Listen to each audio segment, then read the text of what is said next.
Welcome to HaveFunLetsTravel. Silver Dollar City's app is incredible, but if you prefer a physical map, be sure to pick up a free copy of the Pathfinder newspaper at various locations throughout the park. You'll find these at the entrance gates, at the paper stand near the gazebo, and if you arrive earlier in the day, you might find park employees handing them out as you enter the park.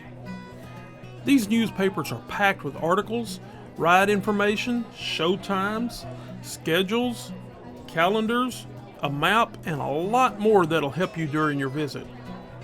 During each of our visits, we always use the app or the Pathfinder so we know what's going on at any given moment. Now be sure to take this Pathfinder home with you when you leave the park so you can take advantage of the coupons for other Branson businesses. Also, be sure to check out the description for a printable tip sheet to bring with you to the park so you don't forget any of these time and money saving tips. Now, if you found value in this video, a quick click of the like button will mean the world to me. Your support goes a lot farther than you realize.